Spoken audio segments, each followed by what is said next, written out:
Assalamualaikum warahmatullahi wabarakatuh. Berjumpa kembali dengan channel YouTube Kanda Data yang secara aktif membagikan video-video bermanfaat. Pada kesempatan kali ini, Kanda Data akan membagikan video cara membaca hasil uji regresi. Kali ini kita akan membahas mengenai signifikansi nilai T hitung. Bagaimana cara membaca atau interpretasi hasilnya untuk nilai T hitung.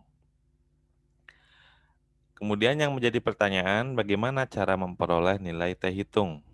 Ya, kenapa kita harus tahu cara memperoleh nilai T hitung? Sebenarnya di software statistik sudah sangat mudah ya. Dalam hitungan menit kita sudah punya data, kita input datanya ke dalam software tersebut, kemudian kita run, keluar hasilnya, ada nilai T hitung, sudah bisa mengambil kesimpulan ya. Tapi kita juga harus paham dari mana kita peroleh nilai T hitung tersebut ya. Kita harus paham ya, selain cara interpretasinya kita juga harus paham bagaimana cara memperoleh nilai T hitung. Rumus perhitungan nilai T hitung di sini untuk dua variabel bebas ya, karena akan berbeda ya antara satu variabel bebas yang sering kita sebut dengan regresi linear sederhana dengan regresi linear berganda ya, baik dua variabel bebas maupun tiga variabel bebas.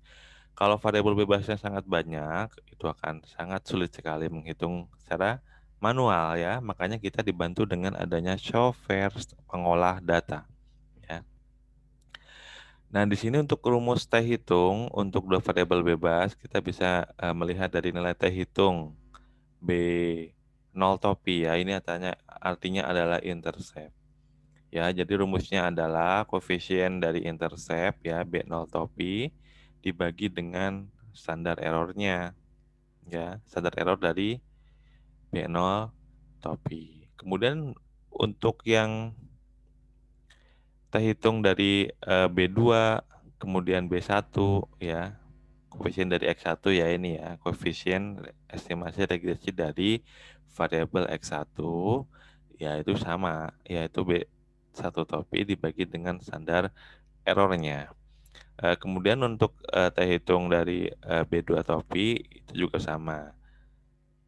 Koefisien estimasi regresi variabel X2 ya, ini dibagi dengan standar errornya. Nah, kemudian untuk standar errornya kita peroleh dari mana ya?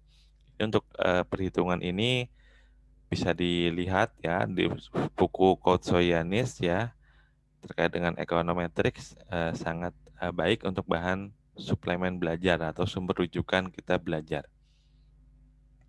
Kemudian untuk standar errornya ya, akar dari ragam ya atau varians ya, akar dari ragam. Kemudian untuk yang B1 topi juga sama, akar dari ragam B1 topi. Untuk standar error B2 topi ya sama, itu sama dengan akar dari ragam B2 topi atau varians ya, ragam atau varians. Kemudian bagaimana rumus ragam? Ya, kan pasti akan bertanya, tadi udah kita peroleh, kita hitung.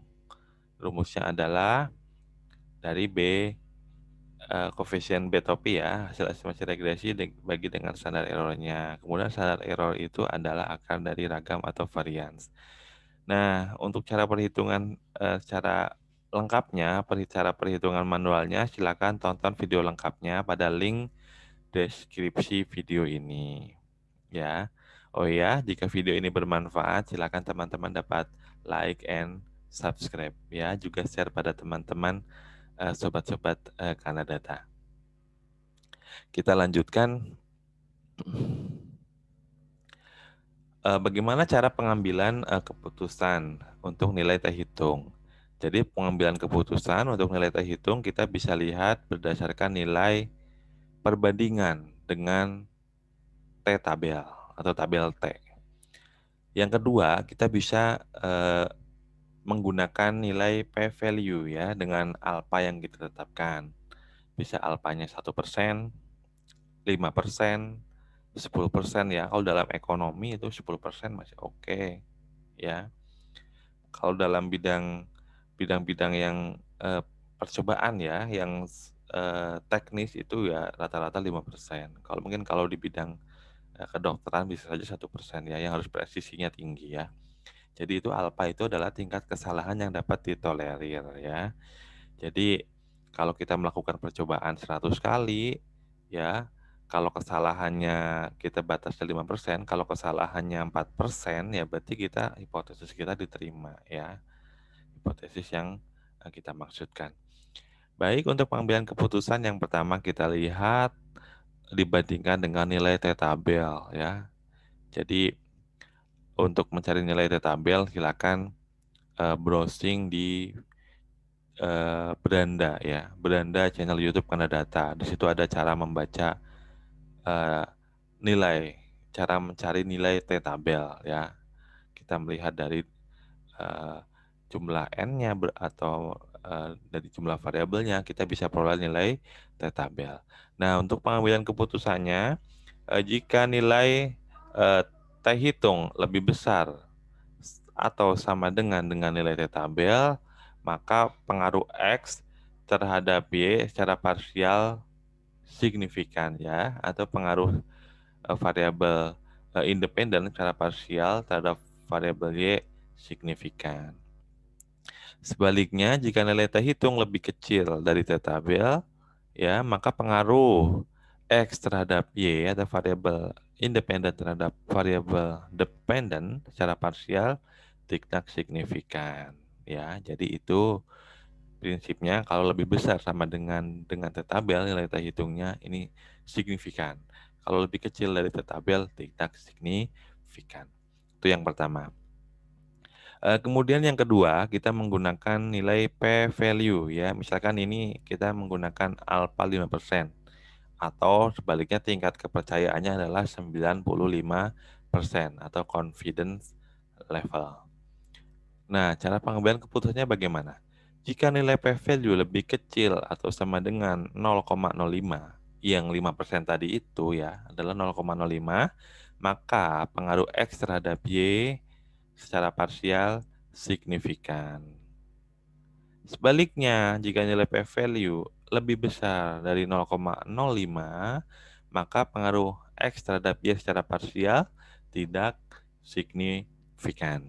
Ya, jadi prinsipnya p-value-nya lebih kecil sama dengan ini adalah lebih kecil sama dengan 5% adalah signifikan. Kalau lebih besar dari 5% itu tidak signifikan. Oke, kemudian untuk cara interpretasinya bagaimana? Nah, di sini saya tampilkan hasil dari hasil analisis ya,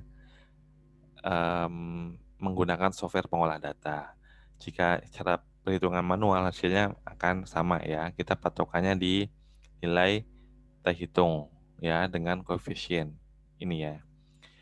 Kita lihat nilai T hitungnya ya, T hitungnya ini adalah 2,55 ya. Kemudian yang iklan itu yang 2,55 adalah salesman. Kemudian yang iklan adalah 4,26. Ini adalah variabel bebas ya, atau variabel independen, yaitu iklan dan salesman. Kemudian variabel dependennya adalah motor. Bagaimana pengaruh iklan dan jumlah tenaga sales terhadap penjualan motor ya. Jadi dugaannya seperti itu secara mudahnya. Jadi kalau kita memperoleh nilai T hitung ya, tadi kalau secara manual kita perlu mencari nilai T-tabel. Tapi kalau kita menggunakan software pengolah data, umumnya akan disediakan nilai p-value ya. Dengan adanya p-value ya, kita boleh memilih. Kita tidak perlu mencari nilai T-tabel karena dengan p-value kita sudah bisa mengambil keputusan ya. Jadi kita bisa salah satu menggunakannya ya. Jadi kalau untuk variabel iklan ya, pengaruh secara parsial terhadap motor, kita lihat T hitungnya adalah 4,26 dengan nilai p-value adalah 0,001. Ini nilainya adalah lebih kecil dari 0,05 ya, artinya signifikan. Ya. Kemudian untuk salesman, bagaimana pengaruhnya terhadap penjualan motor? Dengan nilai teh hitung 2,55, ini nilai value-nya adalah 0,026. Ini lebih kecil dari 0,05 ya. Masih lebih kecil dari 5%. Ya, jadi secara umum ya, kalau kita mau hasil analisisnya nilai teh hitungnya itu lebih dari 2,5 lah ya, 2,5 ke atas ya, itu ya mungkin signifikan pengaruhnya. Tapi kalau nilainya kecil, kurang dari 1, ya itu biasanya tidak signifikan ya. Jadi kita bisa membaca secara umum. Itu untuk jumlah sampel-sampel yang kecil ya. Nah, kemudian kalau kita hubungkan dengan koefisien, misalkan ya interpretasinya, koefisien variabel X1 iklan ini adalah 346,2757 ya, dengan signifikansi atau p-value ini 0,001, artinya lebih kecil dari 5%. Artinya secara parsial biaya iklan, ya iklannya iklan brosur ceritanya ya.